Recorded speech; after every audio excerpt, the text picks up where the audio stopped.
আসসালামাইকুম এভরিওয়ান। আজকে আমি বড়ি কীভাবে রান্না করি দেখাবো। বাজার থেকে 2 কেজি বড়ি নিচ্ছি। এখন এই বড়িটা আমি সিদ্ধ করে নিতে আসি। তারপর ছোট ছোট করে কাটতে নেব। কাটা হয়ে গেছে। এখন আমি কিভাবে রান্না করি বড়িটা তাই আপনাদের সাথে শেয়ার করব। যারা বড়ি পছন্দ করেন, বড়ি পাগল, তারা আমার মতন বড়ি রান্না করতে পারেন। আমার এই বড়ি আমি মাঝে মাঝে বড়ি খাই, আর বড়িটা আমার কাছে খুবই ভালো লাগে। আর বড়িটা যে আমার কী পছন্দ সব কিছু দিয়েই, তাই আমি বড়ি রান্না করি। মাসে 1 বার 2 বার রান্নাই করি।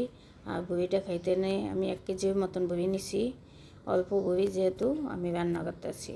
এখানে 1 চামচ আদা বাটা, 1 চামচ রসুন বাটা, 1 চামচ জিরা ধনিয়া বাটা, এনে 1.5 চামচ এসে মরিচের গুঁড়া, 1 চামচ হলুদের গুঁড়া, লবণ স্বাদ মতন।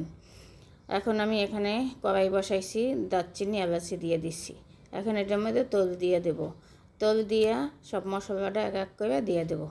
আমি বড়ি এভাবেই খাই, একটু হয়ে ভালো লাগে, যেহেতু পরাটা রুটি দিয়ে খাবো তাই জন্য একটু এখানে 1 কাপের মতন পেঁয়াজ দিয়ে দিলাম। পেঁয়াজটা দিয়ে একটু হালকা নাড়াচাড়া দিয়ে তারপর সব এক এক করে মশলা দিয়ে দেবো। বড়ি তো কম বেশি সবাই, কিন্তু আমি একটু আলু দিয়ে রান্না করবো এই বড়িটা, আর একটু ইয়ামি থাকবে তাহলে।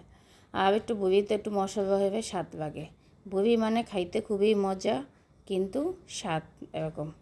ভালো বড়ি হইবে, মোটা বড়ি হইবে, খাইতে দ্বিগুণ স্বাদ। আমার বড়িটা আমি নাস্তা দিয়ে সকালে খাবো, গরম ভাতের সাথে খাবো, তাই আপনাদের সাথে একটু শেয়ার করলাম। যদি আমার বড়ি রান্নাটা ভালো লাগে একটু কমেন্ট, লাইক, শেয়ার করবেন। আর যারা নতুন আপুরা ভাইয়ারা আছে আমাকে ভালো করে রান্না করবেন।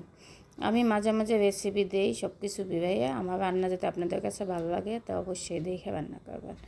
আর আমার রান্না তো আমার ঘরের ফ্যামিলি, আত্মীয় স্বজন, বন্ধুবান্ধব সবাই পছন্দ করে।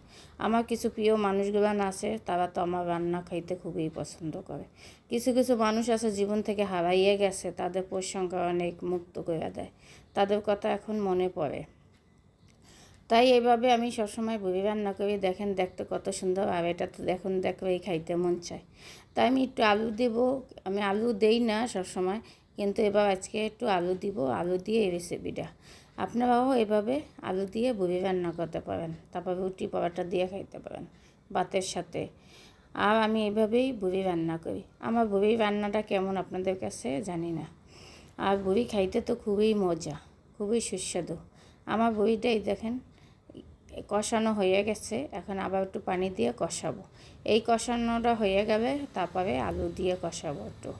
আলু দিয়ে কষাই একটু পানি দিব। আর বড়িটা একটু সিদ্ধ করতে টাইম লাগে যেহেতু।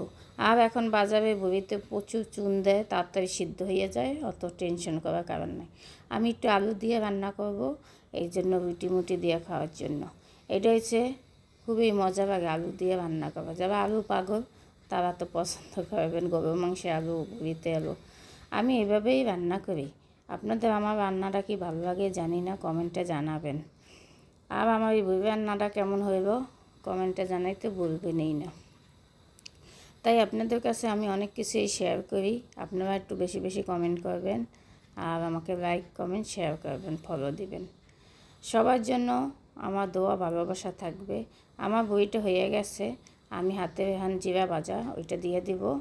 তারপরে আমি এখানে এই দেখেন কত সুন্দর হয়েছে। আপনারা এইভাবে বাসায় বড়ি রান্না করে সবাই নিয়ে খাবেন, ফ্যামিলি সবার সাথে।